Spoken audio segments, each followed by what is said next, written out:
احنا مش بنبص على الاقتصاد من فوق، من شاشة كبيرة، ولا من بيان رسمي.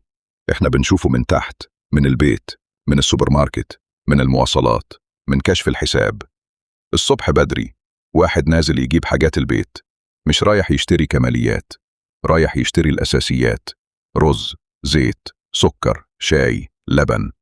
يمسك الكيس، يقلبه، يبص على السعر، ويعمل نفس الحركة اللي بقت عادة: يقرأ الرقم مرتين كأنه مش مصدق.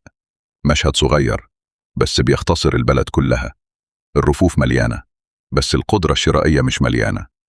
وبينما احنا واقفين قدام الرف، التلفزيون شغال في الخلفية. الخبر يطلع في سطرين: صندوق النقد وافق على المراجعتين الخامسة والسادسة، مؤشرات الاقتصاد تتحسن، الاحتياطي تعدى 50 مليار دولار، التضخم نزل، النمو قوي. جميل، الكلام ده على الورق يدي نفس.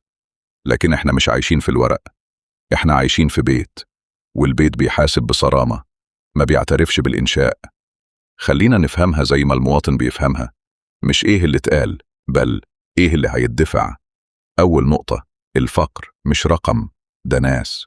آخر رقم معلن حوالي 29.6%، وفي تقديرات بتقول ممكن يوصل 34 إلى 35%. يعني مش بنتكلم عن فئة قليلة، احنا بنتكلم عن ملايين. كل يوم بيشدوا الحزام درجة زيادة، ومش بيشدوه لأنهم بيحبوا التقشف، بيشدوه لأن مفيش اختيار تاني. في بيت بيعد الشاي بالملعقة، وفي بيت بيقسم وجبة على يومين، وفي أم بتقول لابنها: هجيب لك بكرة، وهي عارفة إن بكرة أصعب. إحنا هنا مش بنعمل دراما من فراغ، إحنا بنحكي الواقع، بس بصوت عالي شوية، لأن الواقع نفسه بقى تقيل. تاني نقطة: الدين. لما يبقى أكبر من الدولة، في كلام متداول إن 65 إلى 68% من استخدامات الموازنة رايحة للديون وخدمتها. يعني أغلب الحركة بتروح لسداد قديم، مش لبناء جديد. وتحت ده فيها أرقام تانية بتقول إن فوائد الدين وحدها بتاكل نسبة ضخمة من إيرادات الدولة، وتوصل أحيانا لمستويات خانقة. ترجمة الكلام ده في لغة البيت: يعني مساحة أقل للصحة، أقل للتعليم، أقل للخدمات، وأكتر ضغط على المواطن، لأن اللي بيتبقى لازم يتلم بأي طريقة: ضرائب، رسوم، زيادات، إعادة تسعير. وبعدين يطلع لك حد يقول لك الاقتصاد بيتحسن. طيب، بيتحسن لمين؟ لأن المواطن لما يسمع تحسن بيروح يبص على حاجتين: سعر الأكل وسعر المواصلات، ولو الاتنين طالعين يبقى التحسن ده مش وصل له. تالت نقطة: صندوق النقد. الفرح اللي مش لينا لما نسمع إن صندوق النقد وافق على مراجعتين، ده معناه إن في فلوس جاية. الحديث بيتكرر عن شريحة حوالي 2.5 مليار دولار، وكمان حوالي 1.3 مليار دولار من تسهيل تاني مرتبط بالصلابة والاستدامة. يعني إجمالي يقرب من 3.8 مليار دولار. في الحكومة ده خبر كبير. في الشارع، المواطن يسأل سؤال واحد: هل ده هيخليني أتنفس؟ ولا ده مجرد نفس قصير وبعده كحة أكبر؟ لأن احنا جربنا قبل كده، بنمشي على برنامج، وبعدين تعويم، وبعدين غلا، وبعدين تكيف، وبعدين وعد قريب، وبعدين نفس القصة بس بمسميات جديدة. المشكلة مش إن القرض نفسه حرام أو عيب، المشكلة إن القرض لو بقى عادة يبقى احنا مش بنحل، احنا بنأجل. وكل تأجيل في اقتصاد متعب بيجي بسعر أعلى. والأخطر من القرض هو الإشارة اللي بيديها القرض، لأن موافقة الصندوق بتدي شهادة ثقة قدام العالم، فتلاقي أبواب الاقتراض تفتح أسهل: سندات هنا، قروض هناك، أدوات دين هنا، تسهيلات هناك. وكأن البلد بتقول: هاتوا الدفاتر، احنا هنكمل. بس المواطن اللي تحت يسمعها بشكل مختلف: احنا لقينا طريقة نكمل بيها حتى لو الفاتورة عليك. الرسالة اللي بتدخل البيت مش تمويل، الرسالة اللي بتدخل البيت هي: استعد لضغط جديد، بس متغلف بكلام مطمن. رابع نقطة: بيع الأصول، مرة واحدة وبعدين. وفي نفس بيان الصندوق دايما في سطر بيبان صغير لكنه كبير جدا: تسريع التخارج، تقليص دور الدولة، بيع أصول، تكافؤ فرص. المواطن العادي يمكن ما يحبش المصطلحات، بس يفهمها لما يسمع هنبيع. طيب هنبيع ليه؟ عشان نسدد. طيب وبعد ما نبيع هنسدد برضه؟ وبعدين هنبيع تاني؟ الأصل لما يروح بيروح معاه دخل مستقبلي، وبيروح معاه مساحة قرار، والبيع تحت ضغط غالبا بيجيب سعر أقل. يعني إحنا مش بس بنبيع، إحنا بنبيع وإحنا مضطرين. وده الفرق بين بيع مخطط وبيع مستعجل. المواطن ما بيكرهش الاستثمار، المواطن بيكره البيع من غير نفس، لأنه حاسس إننا بنبدل المستقبل بسيولة مؤقتة. خامس نقطة: الأموال الساخنة. فلوس بتجري. الناس تسمع عن 42 إلى 43 مليار دولار أموال ساخنة. دي فلوس بتدخل عشان الفايدة وتخرج أول ما المزاج يتغير. مش استثمار مصنع ولا مزرعة ولا شغل طويل، دي فلوس سريعة. والخوف هنا مش نظري، الخوف عملي جدا. لو الفايدة نزلت بسرعة، لو حصل توتر إقليمي، لو اتغيرت شهية المخاطرة، الفلوس دي ممكن تتحرك. وساعتها الضغط يروح فين؟ على سعر الصرف. وسعر الصرف لما يتحرك، الأسعار تتحرك، وإحنا اللي تحت بنشيل. سادس نقطة: خفض الفايدة. والناس اللي عايشة على الشهادات تعال للشارع. اسأل الناس: بتحط فلوسك فين؟ هتسمع إجابة واحدة من أغلب البيوت: شهادات.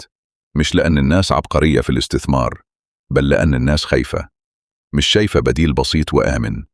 البورصة بالنسبة لهم مخاطرة، المشروع الصغير محتاج رأس مال واستقرار، والذهب مش دايما متاح للجميع، فالشهادة بقت الملاذ.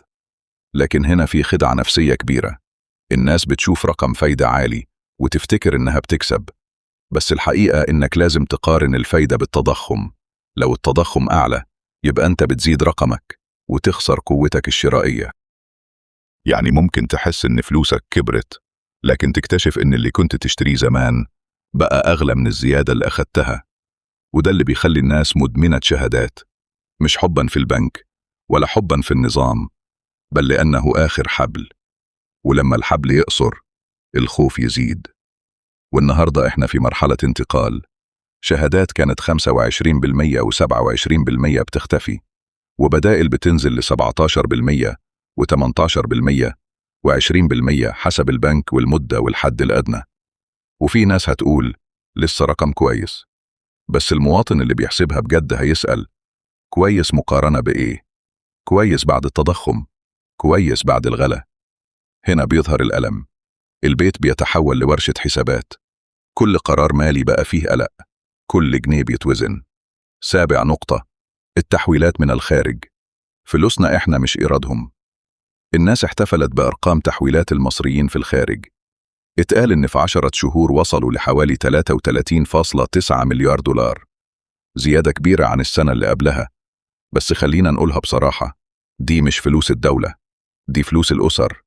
دي فلوس ابن بيبعت لأمه، أخ بيسند أخته، أب بيحمي بيت. دي شبكة أمان اجتماعي، مش بند موازنة. لو الدولة تبني خطتها على التحويلات كأنها دخل ثابت، تبقى بتبني على شيء مش ملكها. وفوق ده، التحويلات نفسها مرتبطة بعوامل خارج مصر. البلد اللي شغال فيها ابنك، القوانين هناك، الاقتصاد هناك، الركود هناك، الضرائب هناك، حتى مزاج السياسة هناك. يعني احنا كده بنزود اعتمادنا على الخارج، مش بنقلله. وده خطر، لأنه يخلي البيت المصري يعيش على سند هش. ثامن نقطة: الوردنج.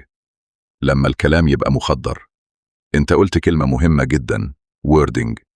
وانا فاهمها، لأن السلطة لما تحب تهدي الناس تستخدم لغة معينة: مؤشرات، تحسن، استقرار، انفراجة، نمو.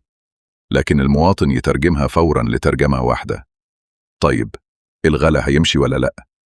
وأحيانا الوردنج ده بيبقى هدفه مش الكذب، هدفه إدارة التوقعات وامتصاص القلق وتمديد الوقت. لكن المشكلة لما الوقت يتمدد والضغط يزيد، ساعتها الوردنج يتحول من تهدئة لاحتقان، لأن المواطن يحس إنه بيتخدر بالكلام وبعدين يصحى على فاتورة أعلى. تاسع نقطة: زرار لا. الغايب اللي بيكلفنا العمر. وهنا لبى فلسفتك، واللي إحنا لازم نقولها بوضوح: المشكلة مش إن مفيش شغل اتعمل، المشكلة إن مفيش زرار لا. لا، مش دلوقتي. لا، ده توقيته غلط. لا، ده هيضغط على السوق. لا، ده هيكسر الطبقة اللي تحت. لما زرار لا يبقى غايب، القرار يمشي، وبعد القرار إحنا ندفع، مرة في الغلا ومرة في توقف الشغل. ومرة في موسم يبوظ، ومرة في بيت يغير أولوياته بالقهر. وإحنا بنشوف ده في تفاصيل صغيرة. اللي كان بيشتري لحمة مرة في الأسبوع بقى مرة في الشهر. اللي كان بيركب مواصلتين بقى يمشي مسافة عشان يوفر. اللي كان بيعلم ابنه درس بقى يختار مادة واحدة ويقول الباقي ربنا. دي قرارات حياة مش مؤشرات. 10 نقطة. 2026 ليه إحنا شايفينها سنة خطر؟ أنت شايف وأنا فاهم ليه إن في احتمال ضغوط على الجنيه في 2026، مش لأننا بنقرأ الغيب، لكن لأننا بنقرأ النمط. لو الموارد الدولارية مش مستقرة، لو الالتزامات كبيرة، لو بيع الأصول بيزيد، لو الاعتماد على أموال سريعة قائم، لو الفايدة بتتخفض بينما الثقة الشعبية ضعيفة، يبقى أي صدمة صغيرة ممكن تعمل أثر كبير. وطبعا في ناس متوقعة خفض فايدة قريب، وحتى في كلام عن الخميس. لو حصل خفض، ده ممكن ينعش الاقتصاد على الورق، لكنه ممكن كمان يغير سلوك الأموال الساخنة، وممكن يضغط على سعر الصرف لو التوازن حساس. إحنا هنا مش بنحكم، إحنا بنقول إحنا خايفين لأننا شفنا الفيلم قبل كده. وفي النهاية إحنا عايزين إيه؟ مش عايزين معجزات، مش عايزين وعود من نوع بعد مارس هتحسوا بتحسن، لأن البيت هيرد طيب وإحنا هنعدي لحد مارس بإيه؟ إحنا عايزين حاجة واحدة بس، إن التحسن يبقى في الشارع قبل الورق، إن الاستقرار يبقى في سعر الأكل قبل بيان الصندوق، إن القوة الشرائية تبقى هي المؤشر الحقيقي مش مجرد رقم نمو. لأن الرزق الحقيقي مش في رقم قياسي، الرزق الحقيقي في إنك تقدر تشتري اللي كنت بتشتريه من غير ما تتكسر. ولو الأرقام بتقول ضغط، يبقى المواطن حاسس بالضغط حتى لو الكلام غير كده. إحنا مش ضد بلدنا، إحنا البلد، إحنا اللي شايلينها من جوه، بس مش عايزين كل مرة نستحمل وبعدين نكتشف إن الاستحمال ده بيزود الفاتورة علينا مش بيقللها. المشكلة مش إن مفيش شغل اتعمل، المشكلة إن مفيش زرار لا، ولو الزرار ده فضل غايب، إحنا هنفضل ندفع مرتين.